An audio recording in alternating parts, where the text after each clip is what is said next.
Sa mundo ng pagmumotor, alam nating lahat na ang hari sa Asia pagdating sa motorcycle brands ay ang Big Four. Honda, Yamaha, Suzuki at Kawasaki ang Japanese brands ng automotive. Parang boy band, di ba?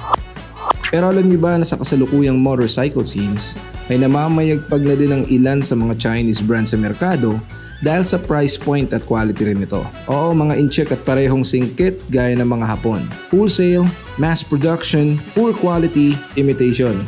Aminin mo insan, kasama to sa mga bagay na unang tumatatak sa'yo pag sinabing Chinese brand. Well, the time is changing, sabi nga. Unti-unti na ding nagdo-dominate ang mga Chinese manufacturers sa mundo ng pagmumotor. Mula kina Jackie Chan, Yao Ming, Bruce Lee at sa West Philippine Sea. Ay, mali. Hindi pala kasali yun.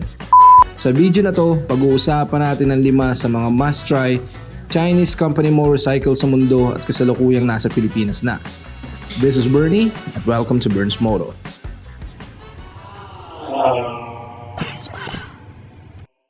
Number 5 sa listahan, ang Lifan Motors. Matagal na tong brand na to dito sa atin. Isa sa mga practical na choice ng mga Pilipino at swak sa panghanap buhay dahil sa murang presyo nito. Nag-start ang company noong 1992 at laganap sa buong mundo ang mga produkto nila. They are serving motorcycles in China, South Asia, Middle East, Europe at Latin America. Dating motorcycle repair shop ang brand na ito at sa sipag at tiyaga nagbunga ang hard work ni Mr. Yin Mengshan, owner ng Lifan Motors. Commercial vehicles, passenger cars, microvans, dirt bike engines, sports shoes at wine ang negosyo ng Lifan. Meron silang joint venture with Geely Motors na isa na rin sa pinakabagong Chinese car maker sa bansa. At yes, sila ang Skygo sa kasalukuyang motorcycle scene dito sa ating bansa. Isa sa mga sikat na unit nila ay ang KPV 150, isang dual sports scooter na nilaunch last year. Number 4, Fecon Philippines. Isa sa pinakabagong Chinese-owned brand sa Pilipinas, ang Fecon Philippines. Registered sa Singapore ang company na ito habang ang planta ay nasa Guangzhou, China.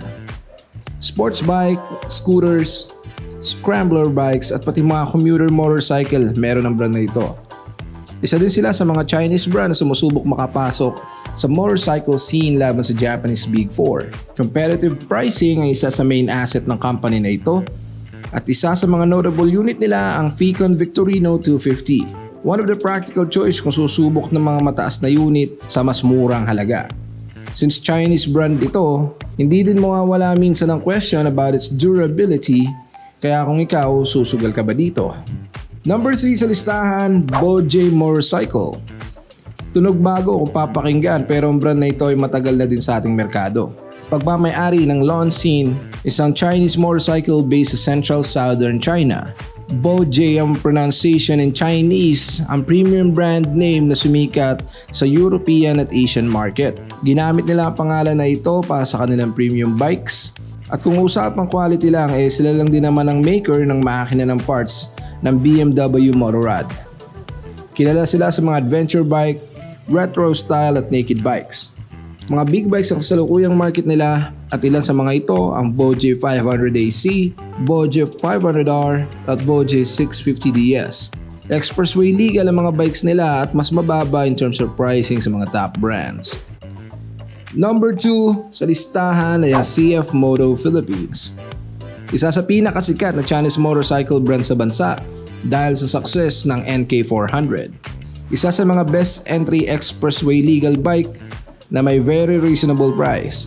Nag-start sila sa Pilipinas way back 2017 at kasalukuyang pagmamay-ari ng KTM Motors. Isa sa mga reliable Chinese brand na nag-o-offer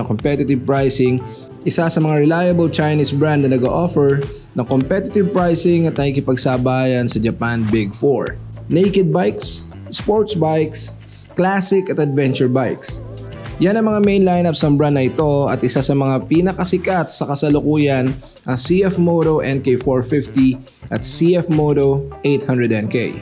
Under management sila ng Motostrada in terms of sales at sila ang promising brand with the improving reliability standing at price point value sa ating bansa. Number 1 sa listahan ay walang iba kundi ang Benelli Motors.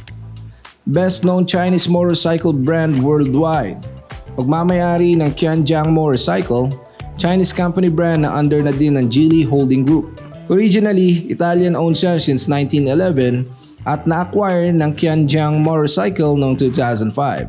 So, mixture to ng Italian touch at Chinese concept. Sumikat sila with the TRK 502X, TNT 300 way back 2016, Benelli 752S at Benelli Imperiale 400 way back 2020.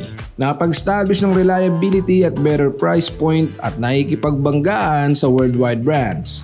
From naked, sports bike, touring to classic bikes at pati na rin mga scooters and scramblers. Sila ang pinaka-successful Chinese motorcycle brand sa ngayon at patuloy na namamayagpag sa kalsada. Sila na kaya ang susunod na hari ng kalsada in the next few years? Ikaw, nakasubo ka na ba ng ilan sa mga Chinese brand motorcycles na nasabi sa ating video?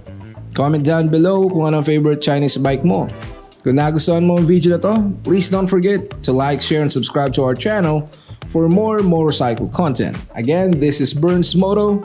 See you in the next video.